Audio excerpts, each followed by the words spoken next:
My name is Rebecca Hall. I'm a graduate student at the University of Minnesota in the Department of Plant Pathology, and today we're going to be talking about a disease known as white mold.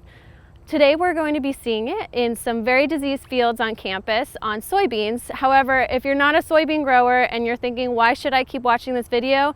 The truth is this disease can actually impact hundreds of plants, including other legumes, flowering bedding plants, vegetables such as tomatoes and carrots you can find in your garden. So let's take a closer look.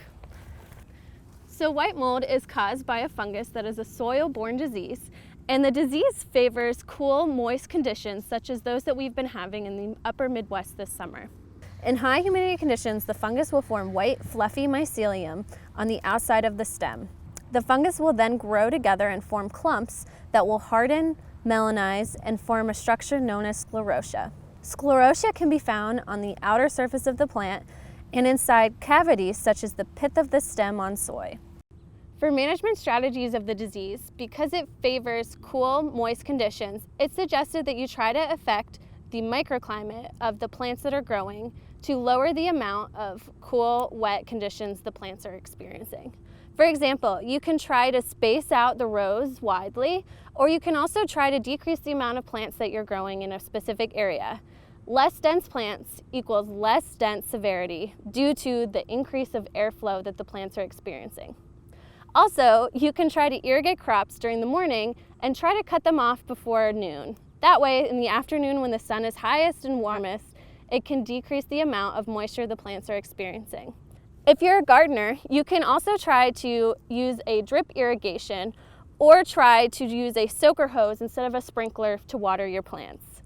Try using plants that are at an upright position instead of ones that try to lay densely on the ground. That will decrease the amount of white mold that the plants may experience.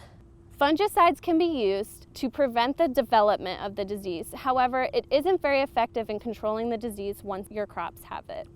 Growers and gardeners introduce resistant cultivars and plants into their cropping systems to decrease the amount of white mold. For example, if you're a soybean grower, try to rotate with corn because corn is not a host of the disease. Tillage may or may not be an effective management strategy for controlling this disease because while it may bury some of the sclerotia, it can also bring up some of the buried ones to the surface that will allow the fungus to sporulate. Eliminating weeds in your garden or in your field may also help stop the development of the disease because many weeds are actually hosts of the disease.